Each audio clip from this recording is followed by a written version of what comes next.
Two names that you think you'll never hear in one sentence are Malcom X and Redd Foxx. Unless maybe the sentence is two names you can never hear on one sentence. But the world never ceased to amaze. Malcolm and Redd were surprisingly close comrades during their teenage years. Both Malcolm and Redd worked as mere dishwashers. Moreover, they both had reddish hair and similar skin complexions. However, holy crime strengthened their bond, hustling the streets, stealing suits, and selling weed. Redd had aspirations to be in showbiz, so he had to distance himself from the life of crime. In contrast to Malcolm, who endorsed crime and later, as everybody knows, landed in prison. The very same prison where he converted to Islam and followed the teachings of Elijah Muhammad, thus becoming a pillar to a new revolutionary movement which shaped America as we know it today. On a side note, this was the same Elijah Muhammad that the legendary Muhammad Ali followed. Comedy Kings Network. Well, let me get to my main subject. My main subject tonight is the fart. You folks looked at me like, the fart? Yeah, the fucking fart. Don't look at me, I had nothing to do with it. The Lord created the fart, then put a smell in it so the deaf could enjoy it. I think the Lord fucked up on that odor. Ooh-wee. See, if I had created the fart, I'd have made it smell like coffee. That way, if someone farted in the morning, you'd think breakfast was ready.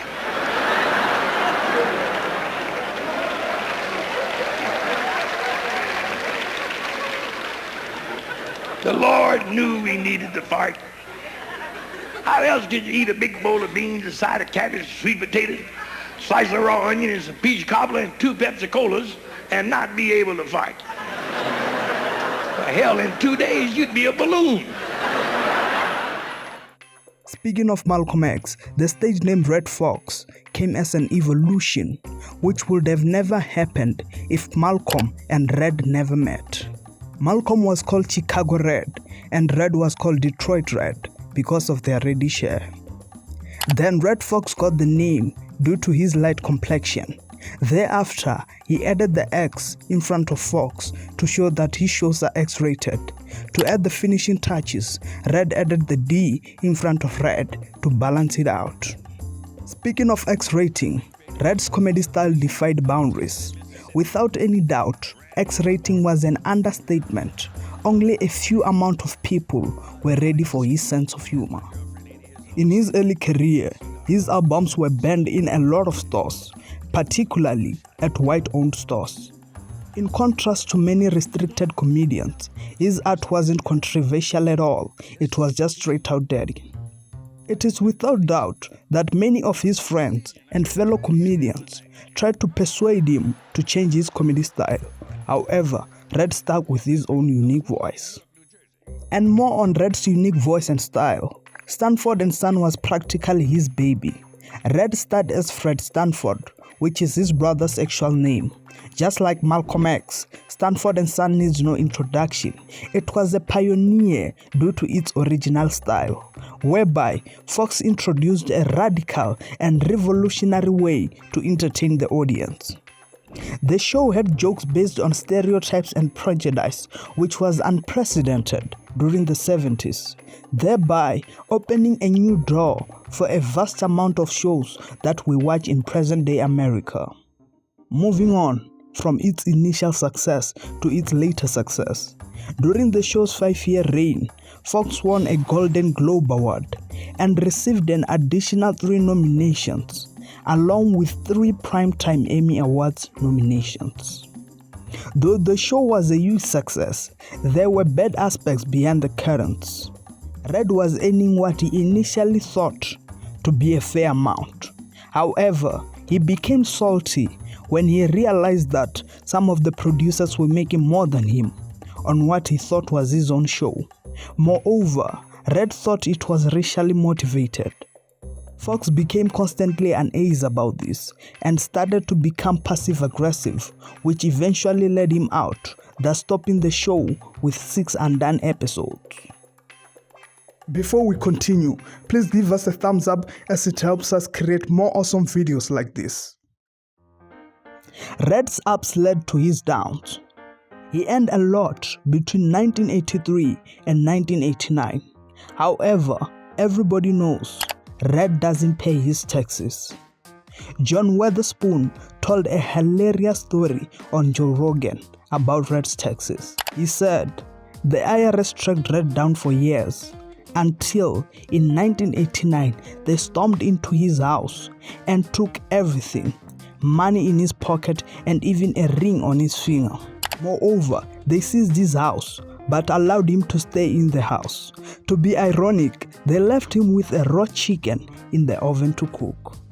Foxx himself said that the IRS took my necklace and the ID bracelet off my wrist and the money out of my pocket. I was treated like I wasn't human at all. During this time, his taxes were almost $1 million. Fortunately, his friends Frank Sinatra and Sammy Davis Jr.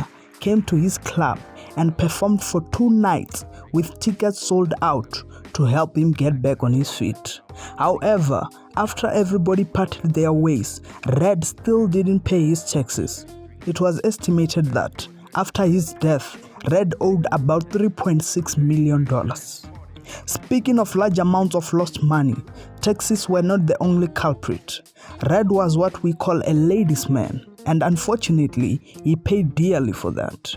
He spent $150,000 whilst awaiting divorce with his second wife.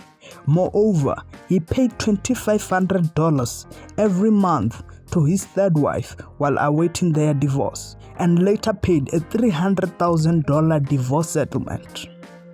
His death was a sad and tragic one. On the 11th of October 1991, Redd was on an interview.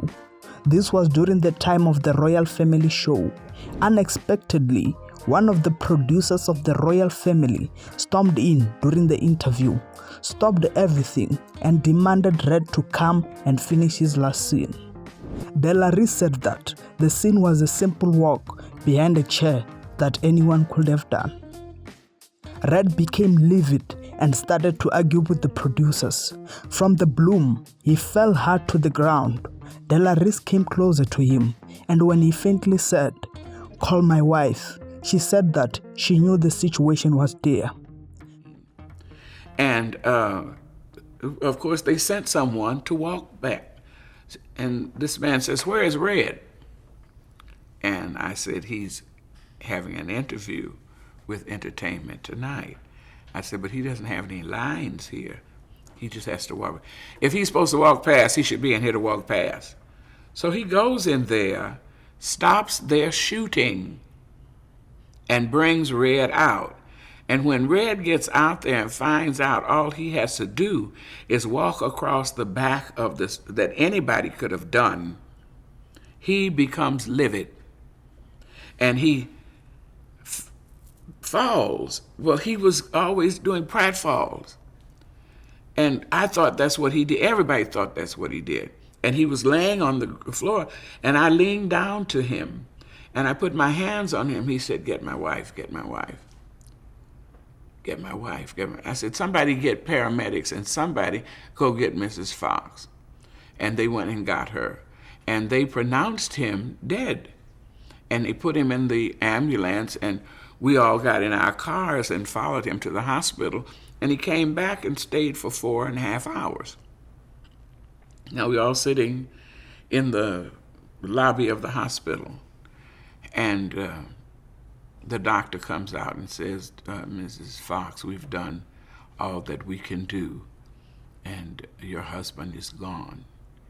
And standing this close were 2 of the producers, and they said, "What are we going to do with this script?" This script was written for Redd. Speaking of his death, he left a significant mark on Mother Earth. Foxx was posthumously given a star on the St. Louis Walk of Fame in 1992.